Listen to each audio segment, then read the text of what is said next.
Hello, welcome everyone. In this video, I'm going to work out an example using the sum rule of derivatives. The sum rule of derivatives shows that it states that if you're taking the derivative of a function that has multiple terms, the derivative of this function is going to be basically the sum of the derivatives of an individual term. So this is the function, has multiple terms u and v. So the derivative of this function is going to be the derivative of u and the derivative of v, and then the sum of those two. Okay, so let's work out this example that we have. We have f of x equals the square root of 3x plus 2 over cube root of 6x. So let's take the derivative of this function. So we want to take the derivative d over dx of square root of 3x plus 2 over cube root of 6x. Okay. And using this property, we can actually separate the terms. So the derivative of function is going to be equal to the sum of the derivatives of individual terms. So we have d over dx of square root of 3x plus d over dx of 2 cube root of 6x. Okay, now we separate the terms and wrote them individually. So the next thing is we have to simplify a little further. So what I'm going to do is separate the terms under the square root. So d over dx. So here we have square root of 3 times square root of x. Okay, what I did, I just separated the terms under the square root since they're multiplying, so we can write them as a separate multiplication with a separate square root. And then I'm gonna do the same thing here in the second term. So we have 2 in denominator. I'm gonna separate the 6x, so we're gonna have cube root of 6 times cube root of x. Okay, and from here I can pull out the constants and leave the derivative, the variables inside to take the derivative, because we can pull out the constants from the derivative and put them in front as a multiplier. So I'm going to pull out square root of 3 from here, and then times d over dx of square root of x plus d over dx. Actually, I should have pulled this 2 over cube root of 6. Okay, 2 over cube root of 6, I pulled it out, and now we have just 1 over cube root of x. Okay, so let's go ahead and simplify it further. So we have cube root times d over dx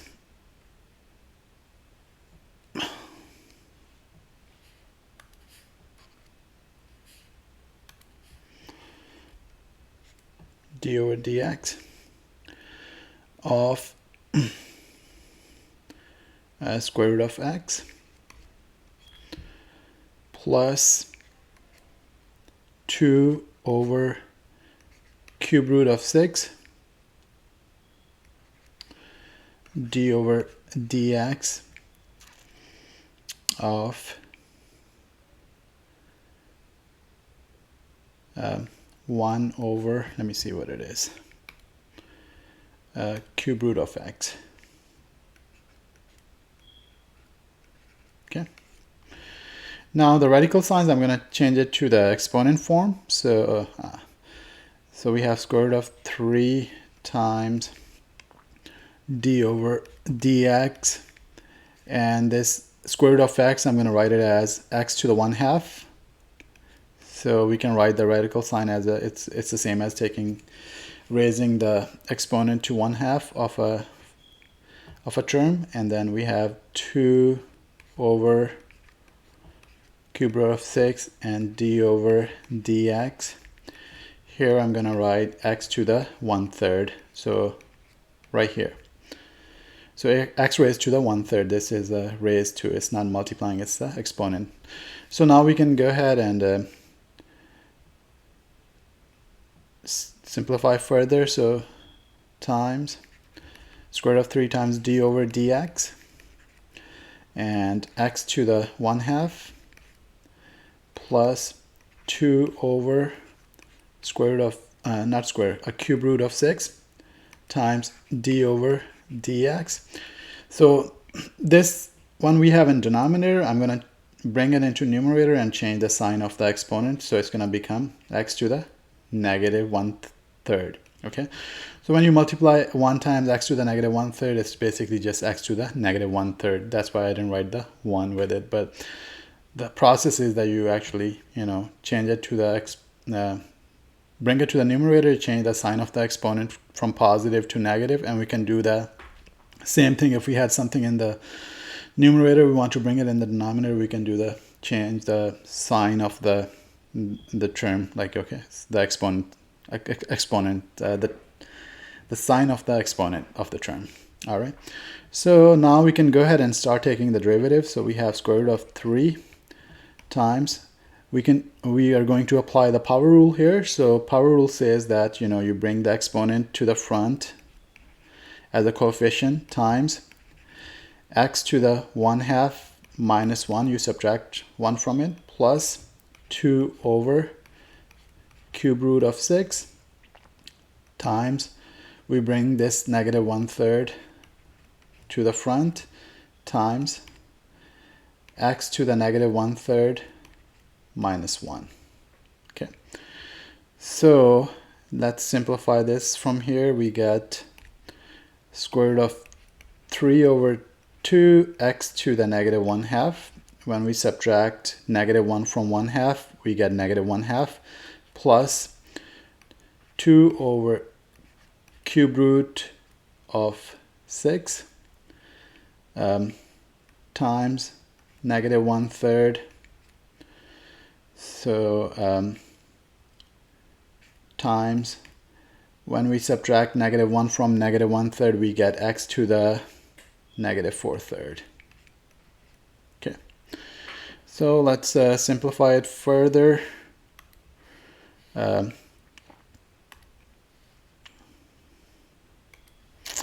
So this is equal to square root of 3 over 2 x to the negative 1/2 plus 2 over cube root of 6 times negative 1/3 times x to the negative 4/3. Okay, now we're going to go ahead and simplify it further. Square root of 3 over 2. Since it's a negative, I can bring it into the denominator, so it's going to be 1 over x to the 1/2. Okay, that's where we apply the laws of exponents.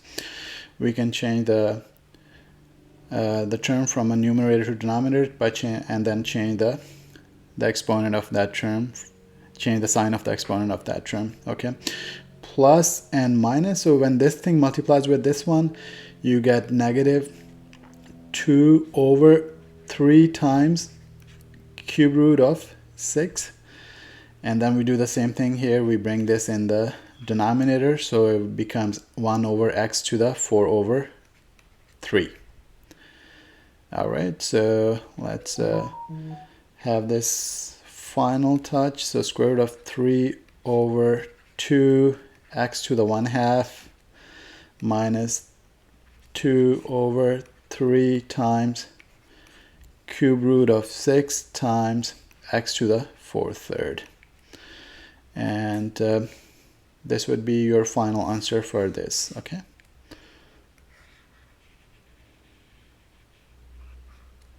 All right, so it's a little bit lengthy process, but just follow the steps and that would help you so you won't make any mistakes.